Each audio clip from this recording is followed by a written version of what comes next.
Hey, Scott. Okay. Our Zoom on the topic of mentoring. We have with us Mr. Mike Trego from the Indiana Association. Mike is a recipient of the John Davis Humanitarian Award, and that is given to an individual who has shown great effort above and beyond the duty to include others and to act in a humanitarian manner to bring people along. So it's very fitting that he would be associated with the topic of our Zoom tonight. So Mike, I'm going to turn it over to you. Okay. Thank you, Scott. I'd first like to start off with a moment of silence. Today in the mail, I got my University of Dayton Golden Flyer pin. 50 years ago this month, I graduated from there. And that just kind of hit me. So if you're all going through that, you will if you haven't. So, 50 years might seem a long time to some, but not to others, huh? yeah, that's true. It was yesterday to me, so that's anyway. Okay, can you is the Mike, shared materials up? Mike, did Yes, you do track at Dayton? Did you run yes, I track? do. Okay. Do you know a guy named George Bros? Gross, George Gross Bros. Gross, Brose. Yeah, I've seen that name yeah. somewhere. He does a track blog. A lot of us are connected with. Oh, he does. Yeah. Yeah, That's yeah. yeah. Yeah. Cool. Small world. It is.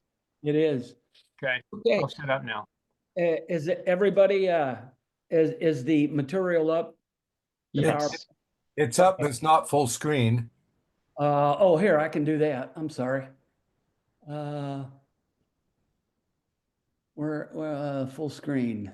If you hit play from start, it'll Yeah. Yeah. go. Play from start. There we go. Okay. Does that work? It does. Good. Hey, thank you all for coming tonight. I surely do appreciate it.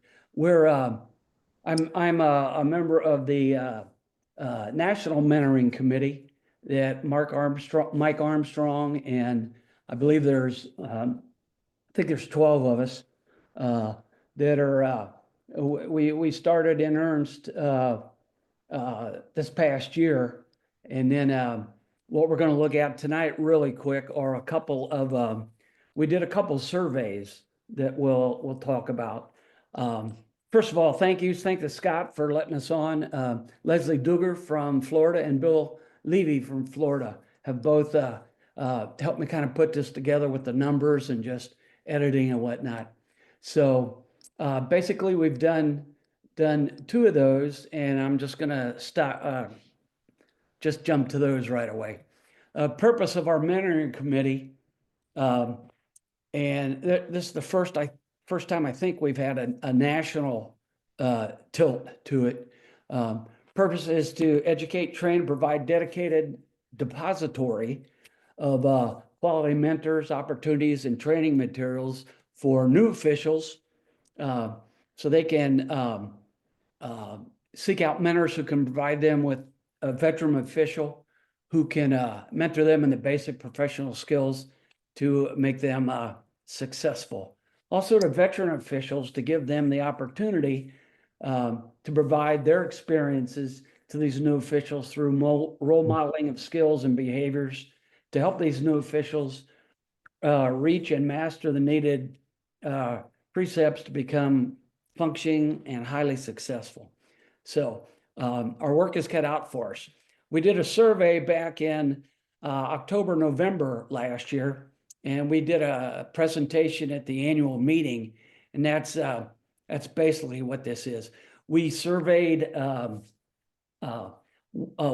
to 5, well, 5 years or less, those officials who have some officiating experience, and asked them to identify their thoughts on mentoring and how did it help them. So and I'll go through these fairly quickly. I know Scott is recording this, and it'll be available to through that format for you.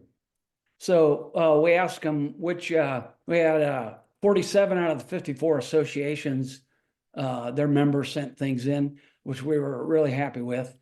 Are you interested in working with a track and field officiating mentor? Remember, 1 to 5 years. And the overwhelming majority, we had 540 responses, 427 said yes. So that gives us some direction. And we asked the same question, well, why not? And some 40 of those 540 were already or 112 of those were already working with mentors. Some of the obstacles that they looked at: location, that they figured they didn't need mentoring. They're too busy, no time. Bad experience with mentoring before. Lost family time, of course, work came up in that too. Have you previously worked with a mentor in other areas? Most in any area of your life, non-track and field. 61%, 212 didn't. So that led us to question 5. Have you found that mentoring experience valuable or not valuable? And 277 responses. And we sent out, about 1,300 plus over a 4-day span. We identified all the 0 to 5 year officials, and 540 was our responses. Because they didn't have the ability to ask questions. They want opportunity, knowledge, bounce ideas, feedback, listen but not judge, increase confidence. They preferred that. Formal track, and we'll give you that definition here in a little bit. But 524 said they would, of those 540, said it was just overwhelming with no mentoring. So that gave our committee obviously some food for thought, and we asked them to tell us about us. And again, I don't want to read them all to you. This was interesting. Well, from question 9, would you recommend the mentor that you have right now? And we got about 200 names. They identified their mentors. So that was kind of interesting. And all those names are on that slide in the, it's in the annual meeting. I forget what the category it is under, of the service, of the in-services that the training committee sponsored. We got 602 responses out of the 540 said, what other sports do you currently officiate? It was an interesting list. You see up there volleyball, softball, basketball, football, soccer, wrestling, lacrosse, tennis, gymnastics, hockey, rugby. We had bowling, kayak, and we had one person who is an official in USA boxing. I figure we could probably make him a throws official or something. I don't know. This was question 12 there on the bottom. What was your track and field involvement before becoming an official? We thought that would be an interesting question. The majority were athletes, volunteers, coaches, spectators, parents, other, or no involvement at all. So our cadre of officials comes from those really: athlete, volunteer, coach, spectator, or parent. They got involved in some aspect of track and field, and they generated over to being an official, which I think that's a good tidbit to know.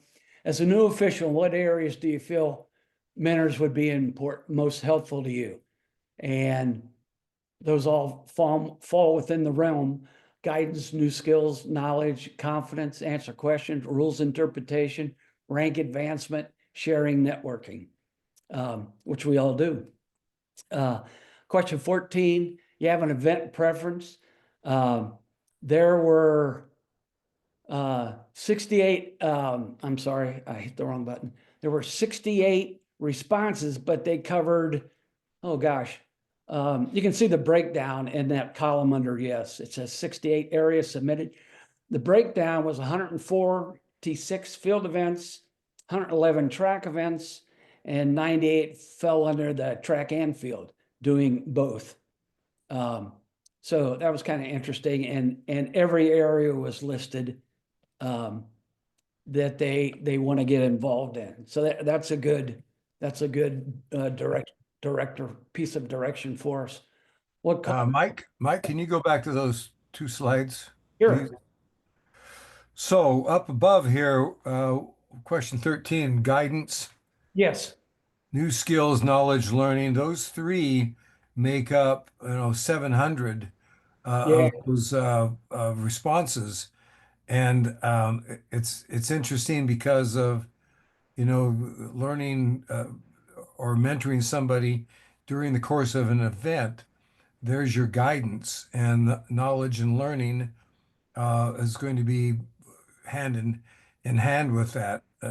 So that much emphasis was laid in those three areas. To Yes. me is very interesting as training chair.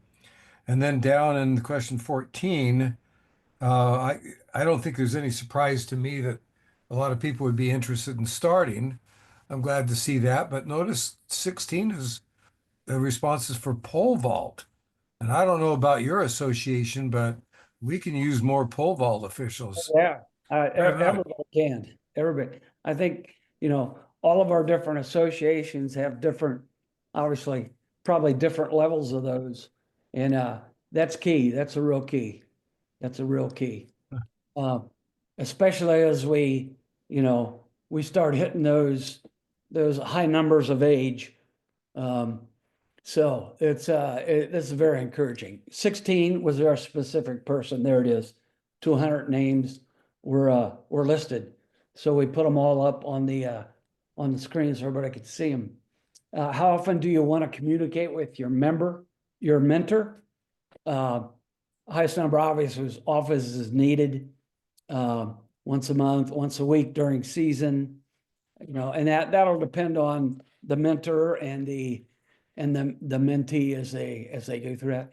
How would you like to be notified or communicated with? Email, face to face, and text. And they had choices. It was 1, 2, 3, 4, 5, or other. And so overall, you'll see in the next survey, there's a lot of correlation between these. Willing traveling outside your local area to work face to face. They listed travel obstacles like time, family. Most of the answers were work related. I work during the week and I can do stuff on the weekends maybe, but my kids are now playing t-ball and club soccer, and that kind of wipes out the weekends too. So that's something we'll have to deal with. Supporting your mentor be local or close by. In this day and age of communication, that's 290 said yes, 250 said no. So that's pretty even. And again, and we asked them, well, what are some of your thoughts on being local? And we were vague on that just to see what they do. And you can see it's many of the things that they look for in what they can get from a mentor: face-to-face, flexibility, communications, convenience. One of the obstacles was, again, there you see it, professional obligations, all that kind of stuff. So, and we have one more question. That was the big question on this. What else would you like to share regarding track and field officiating membership? There were 83 responses, and we came up with maybe 15. Mark Heckel, I don't know if Mark's on or not, but Mark ran his thing through AI. And it really did an interesting job. From the 83 responses, mentorship is essential for development. You know, many expressed that mentorship is absolutely essential, and it is. I mean, it's one thing we have in common. We can all name probably 10 or 12 people who have really mentored us in the sport or in the art of officiating. Uh, and it's good to see that one. Early membership assignment.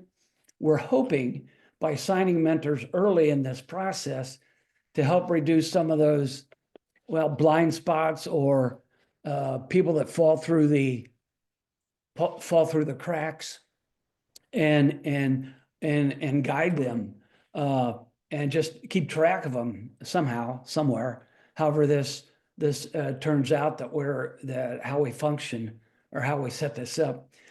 And fosters integration of the officiating community. That's extremely important.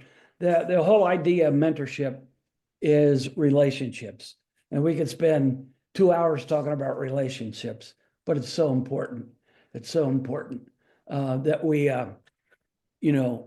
take care of everyone there. Hands-on experience in shadowing, practical hands-on experience through shadowing these experienced officials is really a critical part of how effectively we officiate meets. So retention, recruitment of officials. Mentorship is recognized as a vital tool for addressing the shortage of officials. And that's ensuring, continuity in sport, supporting development and new younger officials. I mean, have you picked your replacement yet? What's your legacy going to be? When you're done with the sport or the art or the official. So we want to look at that. Encouraging knowledge sharing, supporting new officials is essential. Let me see, and I'll just do these real quick. Compensation and accessibility, financial barriers such as insufficient pay, travel stipends, resources were cited as major issues preventing officials from participating in more meets or advancing to higher levels. That was reflected. Flexibility and mentorship approaches. Mentorships should be adaptable to individual preferences, allowing for informal relationships or structured formal programs based on the mentee's needs. Pathways for advancement. They want to know many officials see mentorship as a way to achieve higher certifications, national and master levels, and gain access to larger meets, such as NCAA, USATF championships. Cross-training is vital. We encourage officials to expand their specialties, become versatile in a number of multiple events. That was mentioned frequently as a way to build confidence and competency. Mentorship structure and support. We really feel there's a need to do this and have this like mentee portal that we'll talk about in just a few minutes, and have that available so they can at least get started. So having that support is crucial. And here's the other 5 that were mentioned: supportive mentorship culture. Cultivating a culture where experienced officials are open to mentoring and sharing responsibilities is essential to break down existing barriers and ensure new officials feel welcomed. Mentors should be acknowledged for their contributions, and their roles should be clearly communicated, such as through badges or other identifiers at meets. Maybe I can get you all a golden flyer pin. I don't know.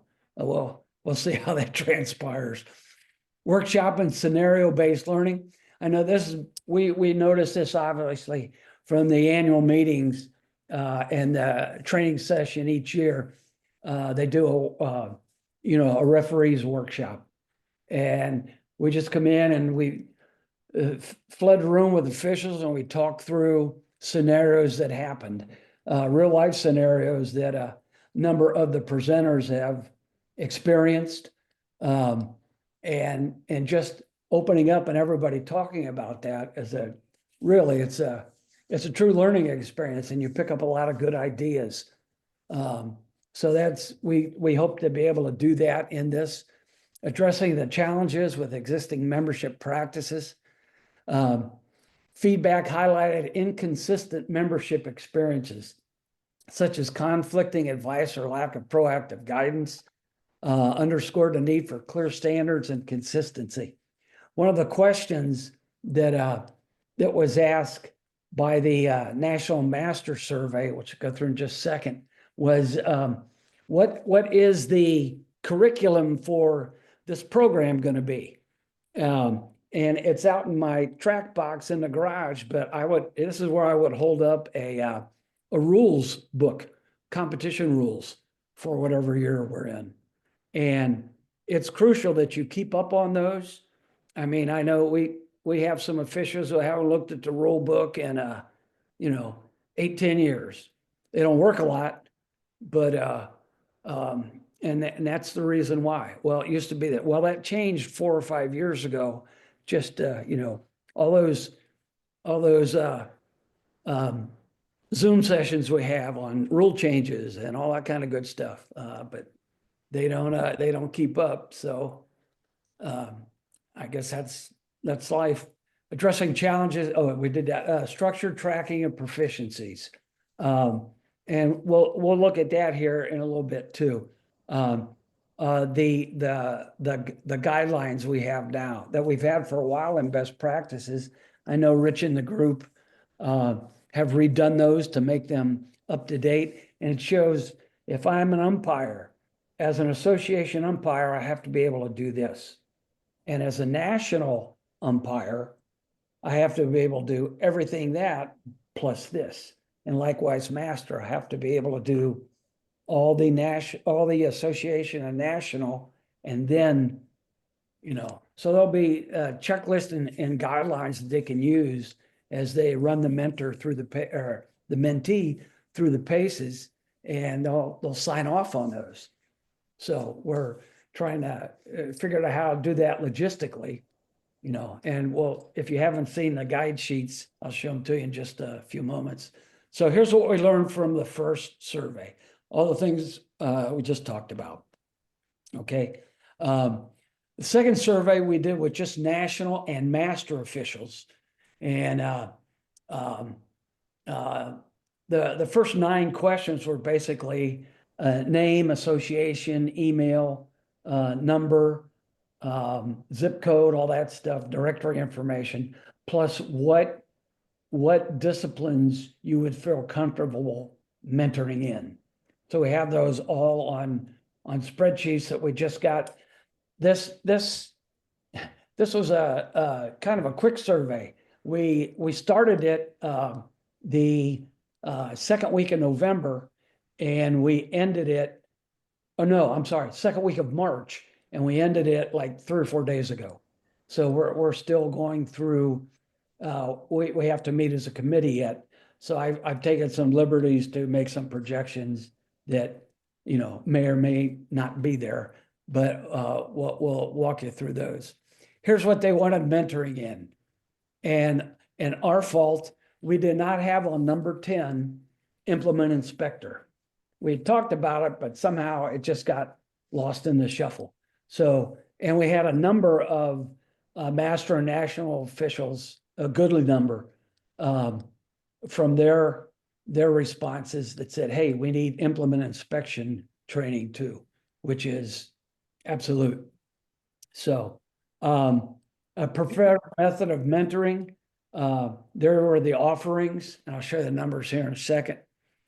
How often would you be available? And number 13 was also the big question. Survey was sent out to 1,541 officials over 4 days. Over those, every 4 days, I think we sent one. Number changed each time as people were recertified in Sport 80. 732 responses. We had average of about 8 minutes to complete the survey. 52 out of the 54 associations responded. That was great to see. Great to see. So we can be off and running. We had responses from 243 national, 489 master officials. Willing to become a mentor. 598 said yes, 134 said they weren't quite sure, they needed some questions answered, or they just didn't want to do it. Willing to mentor formally or informally. And we have a lot of informal mentoring going on, and we have some formal mentoring on. I know that I think it's like Pacific Association, and anybody out there in Pacific can help me, or like Southern Cal, they have regional supervisor mentors, and they're responsible for, 20, 30, 40 people to find them mentees and all that kind of good stuff. And hopefully this whole thing will help them do that. Informal is, we'll get a new official show up and ask them what they like to do, and then we run through all the different areas. They may mark in the field for a throw, and they may be over in high jump replacing the pole, or they may be an umpire, or they may be part of the hurl crew. Whatever we can help them with to give them a flavor of everything before they decide what they may want to do. And some come in already know, well, I want to do long jump, triple jump. Okay, that's what you're going to do. And we get them going on that. So 598 again. These are the association responses. I'm formerly I just retired from CERT chair, found an excellent replacement, Stu Goebel. And he's taken over Indiana for me. I put in yellow the ones that had at least 20 names committed. I just thought that was so good for Indiana. New England, Ohio 38, Oregon 36, Pacific 34, Southwestern 28, New England 21, and Indiana had 20. So we had 52 of the 54 associations, names committed 581. So we're starting with an exceptional group, I think, of 581 in the different associations. And we'll get those sorted out. Well, they're already sorted out. And as we meet with the committee here, we'll be posting those hopefully on the portal and getting that information to people in the associations who need to see. Mentoring areas, here's where these are the ones they chose. 1,378 responses from 581 committed mentors. So obviously, people may have put horizontals and verticals and something else. 3 or 4 people had 6 or 8 things on there. So that's kind of a breakdown of just that. Preferred method of mentoring. I started doing yellow one-on-one was the largest, but all of the above, texting, FaceTime, cloud, phone, availability of mentoring, 404 said as needed, which that makes sense. These are some of the pertinent responses I got from this particular survey. Again, national masters, 598. Willingness to mentor was a very strong comment. Helping others, passing on the knowledge and experience for future officials. These are all very positive. Happy to assist in any way possible. Already involved with mentoring, and some of them have been for years at various lengths of time and want to continue. Willingness to take on whatever format that the associations have in place. We're not trying to, supersede anything that the associations are doing right now that's working. We just want to be able to help augment and supply materials for them. Willingness to take on, much of the current mentoring is informal. That's true. Wish that a program like this would have been offered when I started. There's a few more. Excited to see how the program develops. Thanks for doing this. Willing to do mentor training. There were a number of those. Happy to do once they figure out EDM and EDR. I don't know if we got I don't know if Heckle's on or not, if he could address that. But I know they're working on that nationally to figure out what that is going to look like. Can I interject here? Sure, go ahead. The EDM, EDR category has been moved into the realm of certification. So certification chairs have the ability now to Oh, good, good. to designate that for various people. Oh, The person on this Zoom who could address that is Sydney Milden. But I don't want to put him on the spot here, but okay. Sydney very I'll definitely take address I'll that. take the spot. I'll take the spot on this. All It's right, been, Sydney, there you I've go. had a few back and forth with Mark, Jamero. There are a couple others that are actually really involved in it. Phil Menasha from Pennsylvania. So it's still a work in progress. What they're finding, what the current cards actually have, well, not the cards yet, but the on the website it has electronic measurer, apprentice, or association, national and master, and that is based on what level you were at prior to the moving over to certification, the certification realm. So Oh, good. if you were a G1, which Hey, is the highest Sydney, level, excuse me, yes. would you Oh, like me to Jamero's step on. in? Great. There you Oh, go. Thank you, yeah, Jamero. yeah. Even better. Thanks, Jamero. I'll get the hell out of here. Yeah. Well, you were doing such a wonderful job, and I really didn't want to step in, but just in case. Thank you, man. I'm out. No, no. Yeah, just as we discussed, and this was discussed at the annual meeting. Uh, one of the reasons, there are really two main reasons that we had looked at this change. The first one being that whenever we looked at our graded disciplines, the graded disciplines previously had been for things such as combined events coordinator, for referee. And one of the guiding things around that was a person needed to be national and master in multiple disciplines. For EDM and EDR, there really wasn't that, it didn't fit in the same space Mhm. because of, you didn't have to understand the track, you didn't have to understand the field, you didn't have to understand how each of those different events work.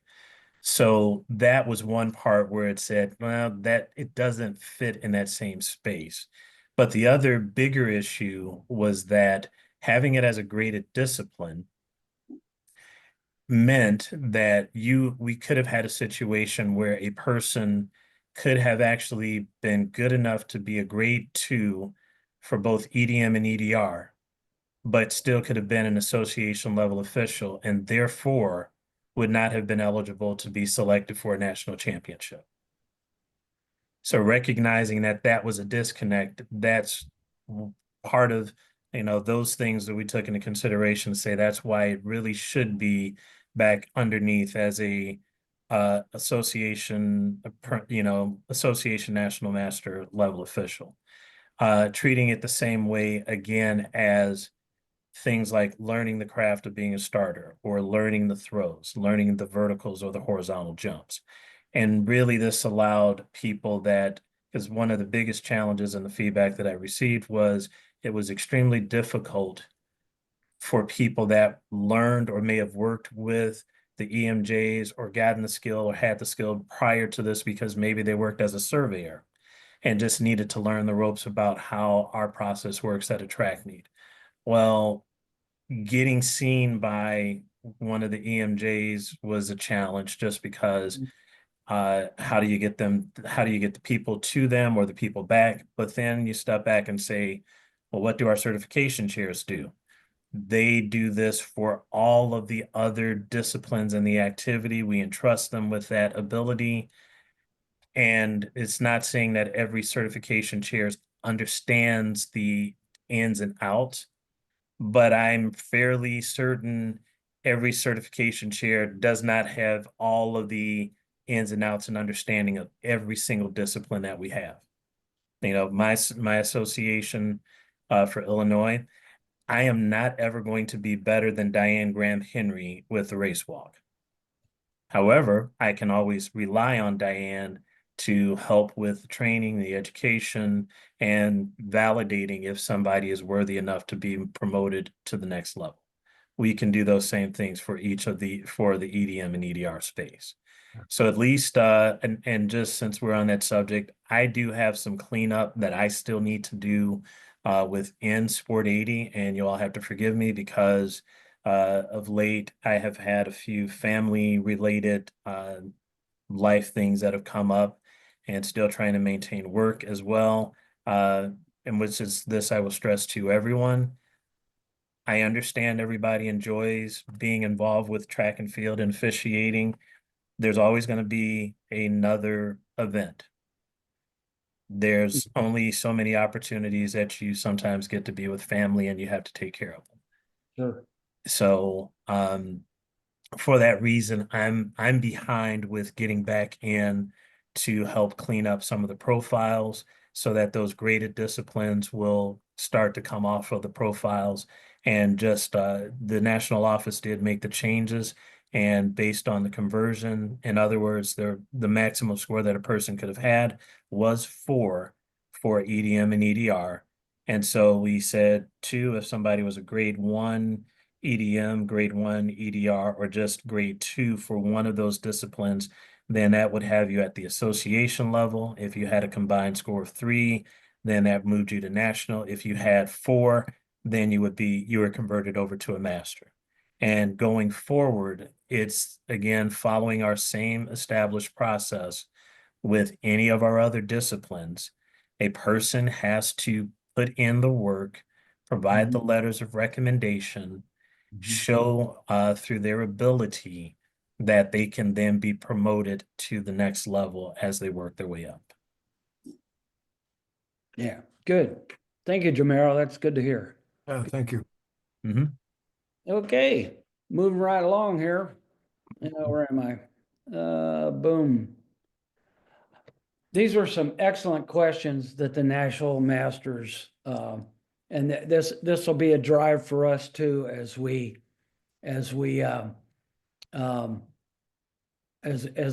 proceed as a committee. What's the difference between formal and informal mentoring programs? More details in their structure, and we will outline that. But basically, the formal has some set structure to it. It's developed, especially in the larger associations like Oregon, Southern Cal, Pacific, the individual associations. So again, if it's not broke, don't fix it. But we're just trying to give a nationwide direction on this thing. Okay, where's the program currently? What stage are we in? Well, we're in our second stage. We met, had a few meetings to get ready for the annual meeting as a thing, and then we decided that we needed the surveys to compare and to give us more direction. And so that's kind of our phase 2, and phase 3 is put it all together, and phase 4 is launch it. So we're going to do our best to proceed in hopefully an expedited manner to be able to provide that to everybody. That's right. Curriculum again is basically it's the rule book, and a lot of the success in the mentorship depends on the mentor in being able to communicate what they need to communicate in a manner that the mentee can understand, feel free to ask questions, and that relationship that develops. Who do mentors report to? That's a good question. That's a real good question. We're not sure yet. It could end up cert chairs. It could end up, I know some of the the bigger districts have, larger associations have, regional mentors and that. But, obviously, there'll be a report somewhere, because we're looking at some type of evaluative process, that we can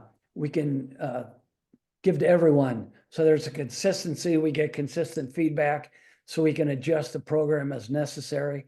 And so that, the home associations know that the mentors are out there, they're doing a good job, and they're taking responsibility, and we'll have some accountability for that. How soon as process begin? As soon as practical. That's our goal. What are the program expectations? We'll be outlining those. We hope to have a portal page. And let me just, okay, and you can, here I'm gonna skip some of that. I'm probably gonna, we may go back to that if we have time. Let me pop down to, and we will go back to catch some of this. I just wanted to, while we're talking about it, we hope to have a portal page designed. It won't be my design, because this was mine. Somebody who is better at it than I, and we have a number of those people on the committee, so they're going to run with that. But these are some of the things we want to have on that page. Our purpose, picking a mentor, just some ideas on, if they have an idea, if they already, I heard from my friend who is official now that this guy or this gal is pretty good, I'd like to mentor with them. Well, we would find that out and shoot it to, the association, so they could get some. Why do you need a mentor? And well, some of the stuff we talked about tonight will be under that. We'll have a database of mentors, application forms, so we can keep track of who's where and who's what. And we can, as a committee, come back periodically and get some feedback from them on how's it going with your mentor, those kinds of things we'd ask. Why become a mentor?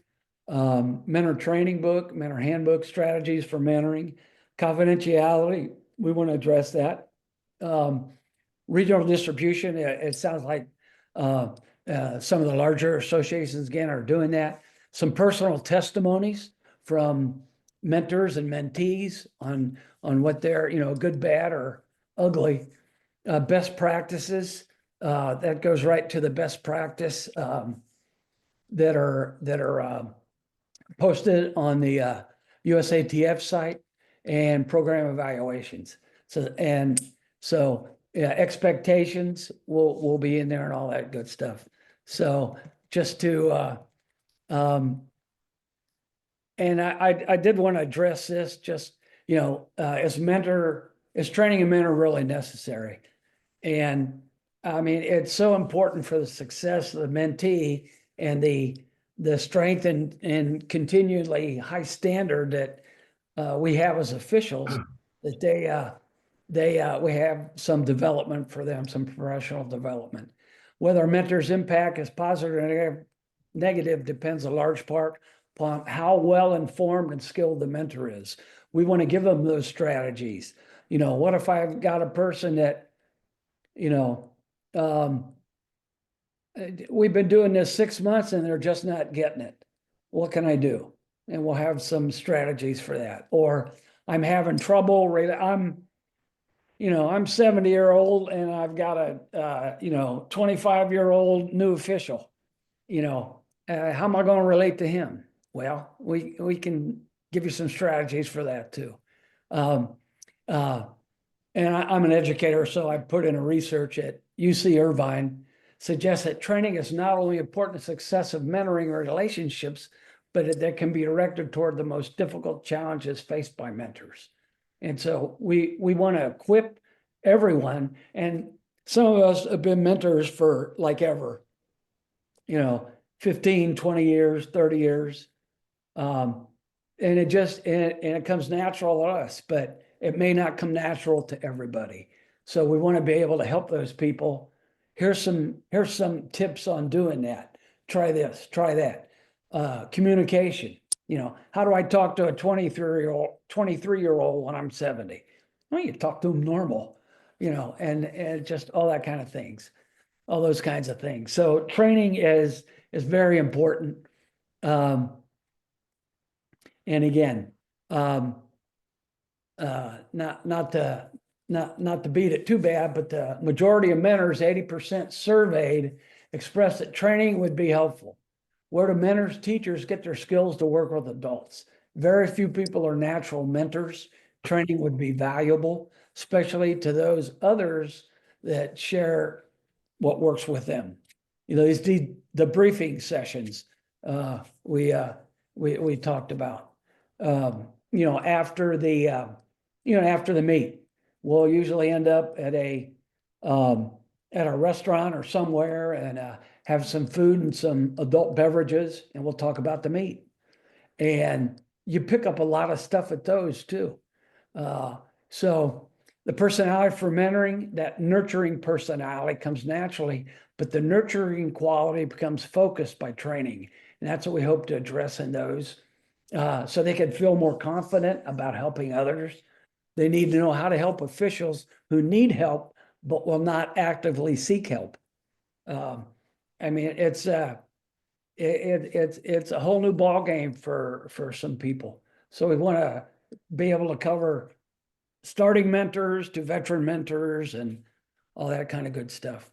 So I'm gonna jump.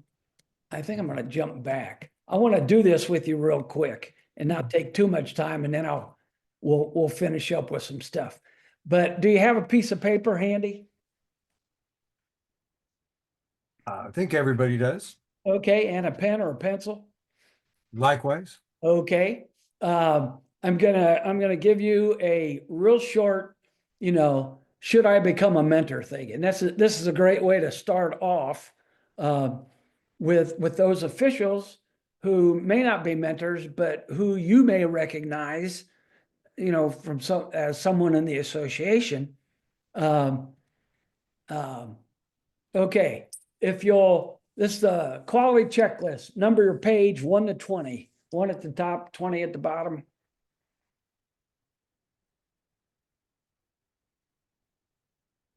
And if you got lined paper, that's real good. And these are going to be a strongly agree, neutral. And I found this somewhere and adapted it. I would have left neutral off because I'm of the ilk, you either yes or no. There's no middle ground. 4's disagree and 5 is strongly disagree. So just number these real quick as we go through it. I see myself being people-oriented. I like and enjoy working with younger and other officials. Strongly agree, neutral, disagree, or strongly agree. I'm a good listener and respect my colleagues. 1, 2, 3, 4, or 5. I am sensitive to the needs and feelings of others. I recognize when others need support or independence.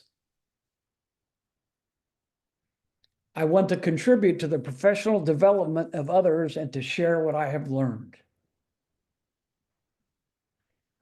I am willing to find reward in service to someone who needs my assistance. Strongly agree, neutral, disagree, strongly agree. I am able to support and help without smothering, parenting, or taking charge. Stay in your lane. Anyway, number 8, I see myself generally as flexible and willing to adjust my personal schedule to meet the needs of someone else. Number 9, I usually am patient and tolerant when teaching someone. 1, 2, 3, 4, or 5. Number 10, I am confident and secure in my knowledge of the field and make an effort to remain up to date.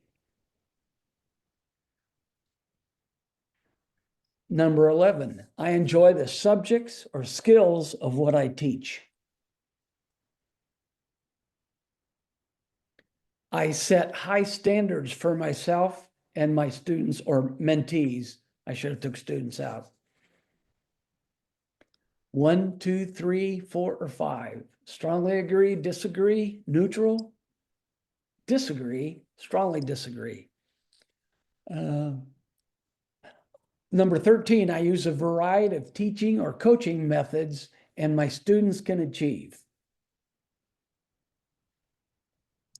Number 14, others look to me for information or input or my thoughts about my subject matter that I am well versed in. Number 15, overall, I see myself as a competent professional official in person. 1, 2, 3, 4, or 5. Number 16, I am able to offer assistance in areas that give others problems. Number 17, I am able to explain things at various levels of complexity and detail. Number 18, others are interested in my officiating ideas. Number 19, I feel that I want to repay in some measure the intrinsic benefits that I have derived from the sport. And the last one, number 20, I value human relationships.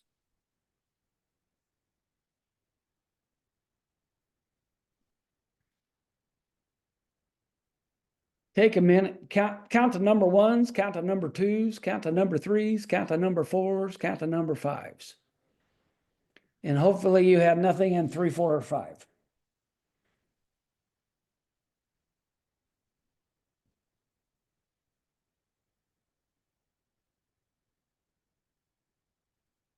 Okay. If you didn't finish it, that's okay. Time's up. If you answered strongly agree or agree, 1 or 2, to most of the above questions, congratulations. You do have outstanding mentor qualifications. So I would encourage you to be a mentor. What to look for when selecting mentors. As you're out there and you notice people and people notice you, here's the 3 big points to that. Knowledge of their field. They're considered by their peers to be experts in their field. They set high standards. They enjoy and are enthusiastic about their field. They continue to update their background in their field. And probably all of us do that. Demonstrated skills in their field. Their work demonstrates superior achievement. And they use a variety of techniques and skills to achieve their goals. Number 3, earned respect of colleagues. They listen to, communicate effectively with others. They exhibit a good feeling about their own accomplishments and about officiating. They recognize excellence in others and encourage it. They're committed to supporting and interacting with their colleagues. They are able to put themselves in other shoes and understand their views, and they enjoy helping people. Are there people like that in your associations? Are you one of those people? I would hope. We talked about the training thing. There's some difficult aspects to mentoring. And again, we're going to have a number of strategies. I've been collecting these for 40 years, 40. And many of them are just really good. Helpful doesn't mean necessary. A better way to understand the need for mentor training is to examine difficulties that mentors encounter while fulfilling their roles. And we ask the question, what are the most difficult aspects of mentoring to you? 1, making initial contact and building trust. Share my ideas at first. I don't want to sound like a know-it-all, even when I'm asked to help. Overcoming my hesitation to tell the recipient that she is wrong and to suggest alternatives. I feel like I am offending her. Trying to explain that, that the instructions she gave or he gave were too difficult. I help to revise it, but certain parts are still too difficult. When do you stop correcting and revising? When does helping become hurting? Rejection. I offered help at her convenience, but my help wasn't wanted. Sometimes it's hard to help people. Working with someone for a whole year and then finding out they can't make it. All of these responses suggest a basic need for basic information about mentoring relationships and for mentor training. Candid and sensitive responses of those members point to the value of some perception for the roles as mentors and value of specific skills that allow members to feel confident and successful as they fulfill their expectations and goals as mentors. So things, and you know, you may or may not be aware of these. And many of you have mentored before and you've been successful at it. I was in education for 45 years and it finally dawned on me, I can't save every kid as much as I tried. It dawned on me about 25th year. Anyway, here where are we going as a committee? We have some mentor applications on the table now. We're under construction.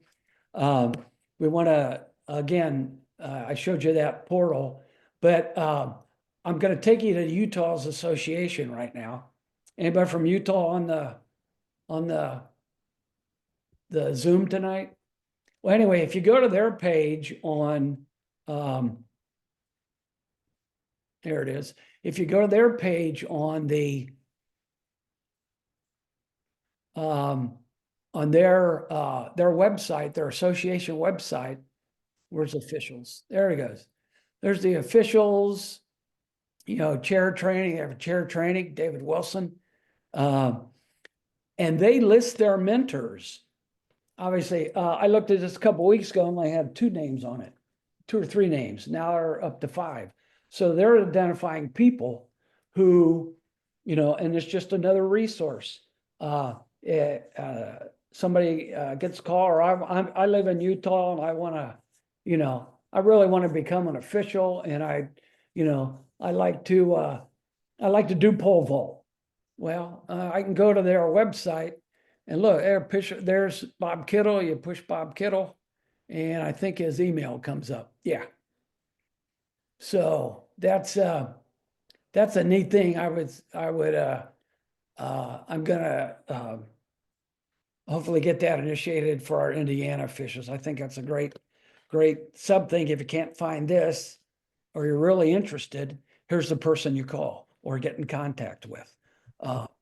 So that might be what'd I do? How'd I get to that page? Just hit the red. Yeah, there I am. Thank you.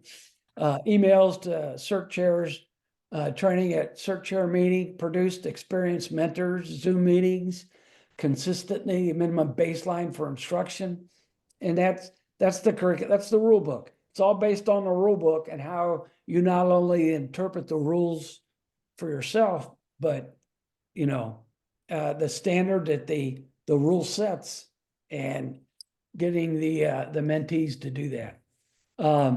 Those rules interpretation guides, if you go to usatf.org, hit program, hit officials, go to certification, and guidelines will pop up. Let me make them bigger here a second. And they have these for most. I know we're working on the disciplines we don't have. Clerking, upgrade to clerking. So if you've got an apprentice official, you know, they're going to have to be able to do all these.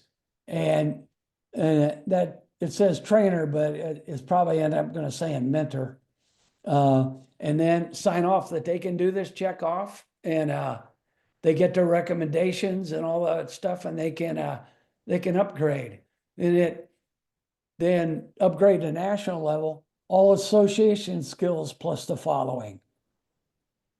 Okay, and upgrade to master, they complete that, upgrade to master, you know, get your meets and years in, and obviously have to do all the association and excuse me, Uh, um, where was I? That's my alarm to take pills. So anyway, but you can see we have these for competition. Say, I don't know about that anymore. Horizontal jumps, vertical jumps, implement inspector, marshal, race walk, starter, throws, umpire, pole vault, vertical jumps. So those are in there. So there's a quick, easy chart that everybody can. We're trying to reduce these. Where I've been playing with to get them on like a, you know, 5x7 card, so you can just stick them in your back pocket if you're at meets and you, or or you keep a binder, however you do that, or you want to do that. But that's a resource that's there that we want to tap that we haven't really used in a long time.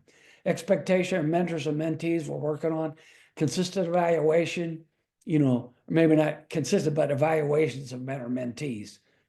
That feedback is necessary to drive the cart, and we need to have that. Expectations, chairs, mentorship is leadership, leadership is relationships. Just about done here. And then we'll take any questions you might have. Okay. And I showed you that, the portal. In closing, why are you a USATF official?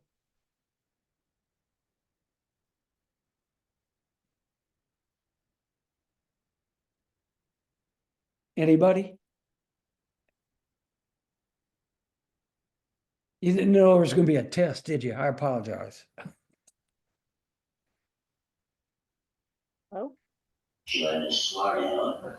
With her government job, she dealt with things that dealt with chemicals and all that.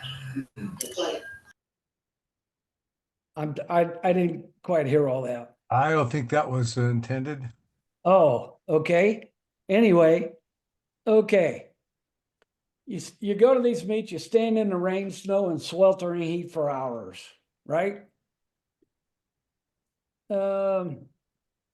Driving hundreds of miles one way to do a meet that you're probably not going to make enough money at, but it covers your gas. You get to eat those superior quality box lunches. Yeah. Holy moly. Yeah, I see a hand up there, Mike. Okay, Mike, all right, so I did track.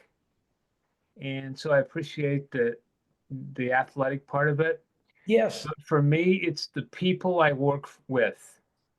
All the events I've worked, the crews, the everything. I love the people I work with. yes, And one thing, I'm a football coach, but the when I work the trials, the world games, yep, the athletes are fantastic. They come in, they shake your hand. We yep, did a meet at Lane Community College a few weeks ago. It was miserable, miserable. And the athletes came up, almost gave us a hug yeah, for being out there. That's what it's all about for me. yeah, amen, amen. And it gets back to those relationships. I mean, I have my immediate family, and then I have my track family, um, and it's interesting. One of our Dick's our rules vice chair. He's Indiana official, and I've worked with Dick a lot over the last 10, 15 years. And he once told me, we were talking about mentorship, where I figured we're heading into a meet. He goes, Mike, you got it all wrong. We mentor each other. And that's so true. We do. It's those couple weeks between meets or weekly meets, when you get involved in that stuff, it's you go to see your friends, and that means so much. But our underlying stuff. I did this driving to Walmart at 5:30 to get some gym shoes because I forgot mine. And at that time they had to be white. Try and find white gym shoes at Walmart. It don't happen. Anyway, what makes you happy to receive the compensation that we do that might just cover our driving costs? So who's going to sing your song when you're done? Okay. What will you hand down as a predecessor official has done for you to the new officials that are fill our ranks? That's going to be your legacy. How have you thought about what your legacy will be as a person, a spouse, a friend, a USATF official? This would be a great time to have that discussion with yourself if you haven't already done so. What do you want the heritage of the USATF track and field officials to be?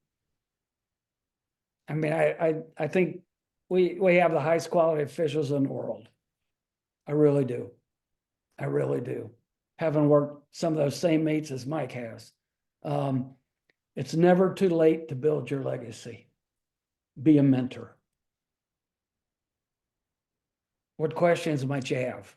We'll get you out of here to decent. I'd like to hear from some people who have been mentors, what your experience has been and what in particular you have to say. Yeah.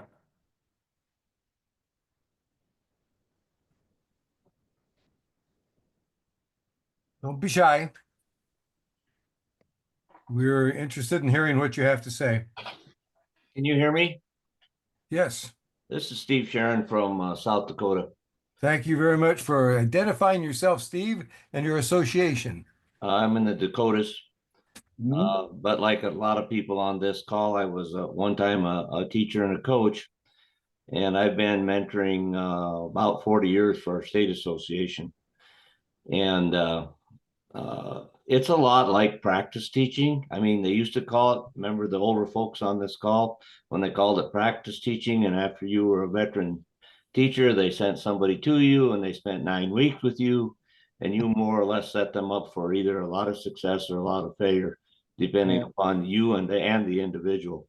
But I just want to say that when you've done this for 40 years and you get a chance to work with those same people that you mentored, you talk about something special. That's about as special as it gets. It's not unlike a coach with his athletes.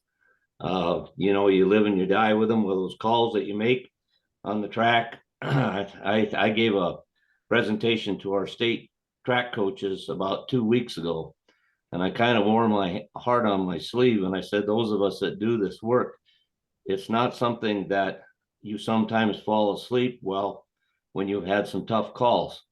And I said, so if you think it's easy being an official, because a lot of the officials that my own crew right now of 6, 5 of them were either coaches or teachers or athletic directors. But the thing that I tried to explain to the coaches is we live by the rule book, we live by being fair, and sometimes that's not an easy thing to do. But going back to all that mentoring, when you get the opportunity to work with somebody that you mentored at a meet where they might be the meet referee, you might be the starter, you might be gender, either way, starters, whatever. But it is very gratifying to be a mentor. And I can't say enough how important it is to our young officials as well. So that's my 2 cents worth. Yeah, thanks, Steve. How about hearing from Richard Messenger? You've got a few years under your belt and a bit of mentoring experience. You're going to have to wake him first. He's from a favorite state of mine, where my maternal grandparents are from. Yeah. Raymond, how about you? You've had mentoring experiences. Got to find my mute button first. There you are. How y'all doing tonight? Doing Good. fine. I'm out of the Southwestern Association, out of Texas, and mentor a lot of starters. I don't know how to mentor weights and measures. Don't know how to mentor discus. I have no idea even the perfect way to hold a javelin. But starting is kind of my thing for the last 25 years and 30 years. A lot of really good starters that have come my way. It's been an absolute pleasure. And I want you guys to understand that the whole purpose of the mentoring program is because mentoring already exists. It's always existed, never going away. The problem that we're having is that there's a lot of officials out there that want to be mentored, just don't know how to go about with the process. I was lucky. I stumbled across the perfect mentor when I first became an official day one. And that's just because I was lucky enough to go to Baylor and lucky enough to be only an hour and a half from Austin. So I had access to the Texas relays and access to the Baylor meets and the stuff up in Dallas and all of that stuff. And John Drolla, the late John Drolla, was my mentor. And you'd have swore he took a class on it because he really knew what he was doing. And you know, he mentored a whole bunch of people themselves, and it's really just amount. You know, I tell the folks that I'm mentoring, I'm not trying to teach you how to be good starters. I'm trying to teach you how to be good head starters and be good mentors. And that's what you want to make sure that you're getting out of this, is that everybody here wants to take what little tidbit they picked up on the last 30 years and just you know, pass it on to other folks so they don't have to go through the exact same goof ups that you did throughout those 30 years. And they're going to do it, and they're going to know that they're not alone. The whole idea is for us to let them know that, hey, you know, what you've gone through, I've already gone through 30 times, 50 times, 100 times, and it's okay. You know, don't kick yourself. We're here for you. And some people kick themselves. I've mentored some folks that blew things way out of proportion. I say, hey, just slow your roll, guys. It's not that bad. And kind of walk through some other scenarios. If you think about doing it like this, and the next thing you know, you end up with a really gratifying feeling as people come back and say, hey, I tried that, and boy, that really works. And now you feel great as a mentor. I want everybody to feel that experience, and I really hope that y'all embrace and really try to, because y'all are the beginning of what's hopefully going to be something that's still around long after we're all gone, which is a fantastic mentoring program that was started with you folks and really gets continued through everything that we learned through this. I've talked to Bill Levy plenty of times about this, and Bill has said, Raymond, don't worry about perfection. We'll get to perfection. That's a constant journey anyway. You know, expect things to go wrong. It's all right. We're going to survey the folks. We're going to continue to ask officials, hey, how did we do? Are we doing better? Are we doing worse? How can we improve this? And we'll continue to move towards that improvement. We'll be all right, but we got to start somewhere. And this is where we're starting. So I really want to thank you guys for wanting to take part in this experiment, and hope that y'all really help us to make it thrive. That's all I got. Thank you, Raymond. We have an official who was head of high jump at the '84 Olympics, Dee Jensen out of the Dakotas. I would think Dee would have something to say about mentoring. Well, thank you, Scott. As I was listening to the speakers before me, I got to thinking about where I likely have mentored the most. And I had the opportunity as a result of Los Angeles and making a commitment to travel around the United States. And as a result, best practices have come into place. We recognized in '84 that officials use different methods. So we committed to traveling, and as a lead official and later on as a referee, you come in contact with so many people that, as Steve said, if you've been a coach, and I was, you're a person that when you're successful as a coach, you have encouraged, inspired, and challenged the greatness in others. And you take that with you when you officiate. So I probably have mentored through encouragement as a referee, lead officials or crew members throughout the United States. And when I say that, I don't say it lightly, because people have come up to me and said, you know, Dee, when you encourage me actually, I was planting a seed in that encouragement. They said, that made a difference for me. And so we each have that opportunity, whether we're a lead official or a part of the team. And the lead official is part of the team, Mhm. to encourage others. And that takes nothing away from us. And it makes the person you've encouraged and yourself a better person. So mentoring opportunity is everywhere. And I probably don't have a tendency to follow, as Mike has talked about in this mentoring program, meet after meet, a particular individual. But I do have high jump officials I've mentored that I officiate with now and here in the Dakotas, and that's a very rewarding experience to see them. Recently, when I was at the Big 12, I watched a high jump competition, and one of the athletes competing from Arizona, his mother was a high jumper at Kansas State. In both instances, I was a referee. So you don't know what road your officiating will take you down, and I think that's part of what we're all willing to do. We're willing to take that risk. We know the benefits of working with individuals far exceeds any pay that we would ever be given monetarily. Very good point. Mhm. Very good point. Sydney, so you wrote, I have a few questions whenever I can fit them in. Here's an opportunity for you. Thanks, Scott. I'm not sure, there was a point where I lost connection. So I'm not sure if this was actually addressed by Mike.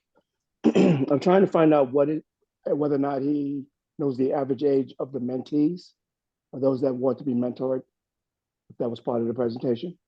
No, it was, and that's interesting. In Indiana this year, we've picked up a number of college graduates, 3 to 5, who have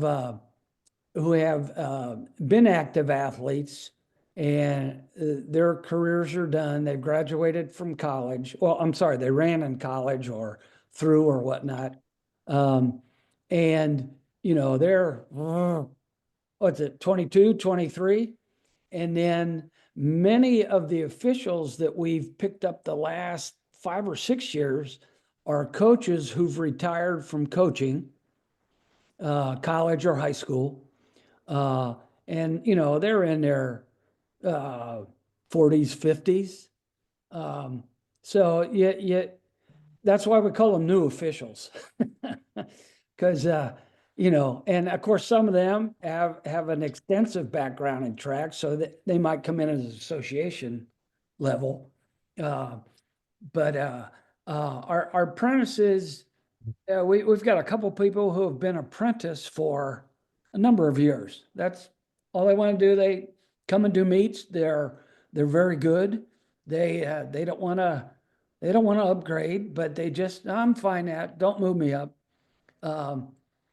And it's the age is going to be a wide age, anywhere from 23, 25 to 40, 50, 55, maybe even. I mean, I started when I was 55. Okay, thanks. That answers one question. Another question is, I'm actually a multi-state person. I belong to one association, but Mhm. I live in another area. How would I go about contacting, let's say I do more meets in North Carolina than I do in New York now. So I have relationships with both certification chairs. That's great. So would it be beneficial to have, if they select me as a mentor, how would I go about maintaining contact with both associations as a mentor? What would you recommend? Oh, that's we have probably of our 120 or so officials. We probably have 5 or 6 that are in different states. Couple of them stay with us just because they started in Indiana and they've moved and they like to stay with us.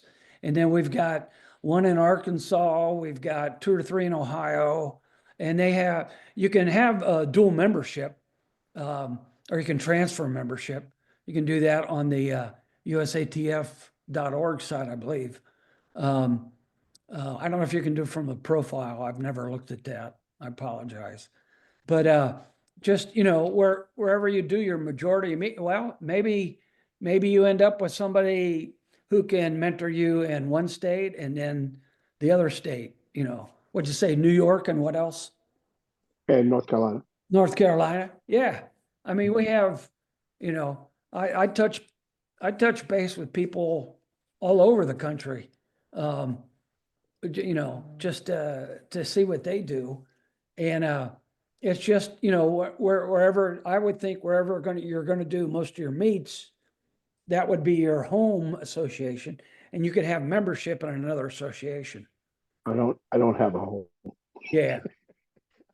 I travel the country often, so I don't really have a home. But since I live in, I've touched. I think personally, I've touched the hearts and souls of a lot of officials in both associations. But I was just curious as to how many others are in that particular situation and how are they handling it? I would bet there's I don't know if I'd say goodly number, but even if you had 2 in each state, there's 100 plus, 2 in each association, and some have more. I know one of our guys here in Indiana, he spends most of his time in Florida, so he does a lot of meets for the University of Miami down there, and he comes up here and does the Notre Dame meets. And then he'll go back and periodically he comes up every year for the 3 or 4 home meets that Notre Dame has. But then he's at University of Miami, but we're his home base. He does all his certification stuff through us. So as long as you're certified somewhere, and we're doing our job as mentors, interpreting the rule book correctly. Some parts of the country, you go around the country and I've never seen them do that before. Right. So it's your call. Gotcha. There's a number who do that though, and they have friends everywhere, and they're a good official. And if you're a good official, you can work anywhere. Okay. Now my last question is, how would a mentor and a mentee ensure that they're getting assigned to the same meet? Sometimes it's difficult. Sometimes it's difficult to ensure that if I'm a mentor. Go ahead. I'm sorry. Let me just kind of project ahead a little bit. When you get someone says, "Hey, would you be my mentor?" Or you might be assigned a mentor from some of the more formal programs. It's go back to your question again. I'm sorry. I'm getting all right. Let's say that I get assigned to yes. Okay. a local meet. Yes. And my mentee cannot, or my mentee gets assigned to a local meet, but I'm unable to get assigned to that meet, or vice versa. And in some cases, I'm working a meet, or I'm working a meet and I'm getting paid. My mentee comes in and they are not getting paid. Some mentees don't mind that, but others may. How would you address something like that? I'm not sure. I don't know if to be assigned a mentor, you have to be 3-step certified. You have to have your membership, your background check, your safe sport. What at any association. And we've had a number of officials here too who just say, "Hey, I wasn't assigned to meet. Can I come shadow somebody?" That's fine. great. We'll buy you lunch. We'll take care of that, all that kind of stuff. But it's, I mean, those are really highly motivated people who do that. But if you're an official and you're assigned to meet, you're an apprentice, and we use a lot of our association meets, our small college meets, our big college meets even. We have a number of apprentice and association there too. It's not just the same crew all the time. We try and mix it up to give everybody opportunity to, because that's a real training ground. Having training ground at a national meet is that, I mean, Dangerous. we do that anyway, but you won't see too many apprentice and association officials at a national meet. Got it. Thanks a lot. You answered all of the questions perfectly. Thanks, Mike. So Mike and Scott, if I can jump in for a minute, this is Richard. Hey, Richard who? Richard Messenger, the one. Oh, I know him. Uh, West Virginia dude. uh, let me just make a couple comments. Number one, I think we're all mentors in a way, especially us veteran officials. And I think that sometimes we miss the point. Young officials look at us for our years of experience and our wisdom, and sometimes they wonder how we can make decisions we make and how we do the jobs we do. And I think the big thing is, as a veteran, if you're willing to share those ideas Yeah. with the younger officials and with volunteers, and I think that's sometimes where we miss the biggest point. There are many times, and I just worked a meet this weekend with a lot of volunteers who were student athletes, and I think we have the opportunity to talk to those athletes and get them involved and praise them on the jobs that they're doing, teaching them to do the jobs that they're doing, teaching them the safety aspects of the venues that they're working, especially in the throws, teaching them how to correctly pull tape for venues, how to know what and how not to walk into the ring when they're pulling the tape. And just those kinds of little things, I think we as veterans have an opportunity many times to demonstrate leadership ability without directly being their mentors. Yeah. And I think sometimes we are afraid to step up to the plate and say, "Hey, Joe, would you like for me to offer you a couple suggestions?" And actually, at the meet I worked last week, part of the time I was the referee on one of the days, and I walked by a venue, and the ladies were doing a fantastic job. And when I looked at their paperwork, I said, "Would you mind if I make a suggestion?" And they said, "Okay." I said, "You're supposed to document at the end of each round the end time for that event." Yep. And they said, "Well, why do you do that?" And I think just having the knowledge to be able to explain to them why you need to do that, Yeah. even though it really wasn't going to be a factor at that meet, but at conference championships and big meets where they're doing video review or doing reviews and having protests or challenges, as we now call them, Challenge that first, then that officials can learn from us from our experiences. And I think sometimes we miss the point that we're actually serving as a mentor at that time, not being one-on-one necessarily, but by leading by example. Yeah, absolutely. Well, willingness to communicate and to not see oneself as being in a superior position, but a collaborative position. I think those are two essential components of being a good mentor. Absolutely. Certainly. Yep. Thank you, Richard. You can go back to sleep now. Have not been asleep, but got lots of going on. Yeah, buddy. Any other thoughts?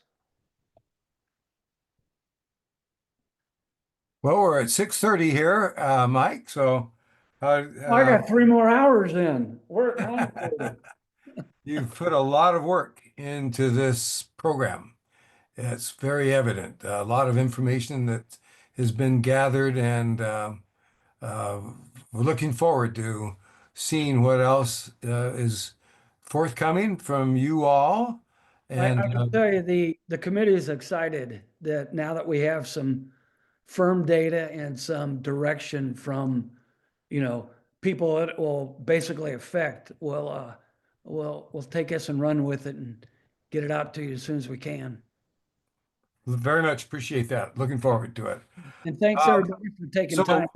Yeah, thank you very much, everybody, for coming on, and happy trails out there, and enjoy interactions with one another and learning from one another very much. Take care, everybody. All right, thanks all. See ya.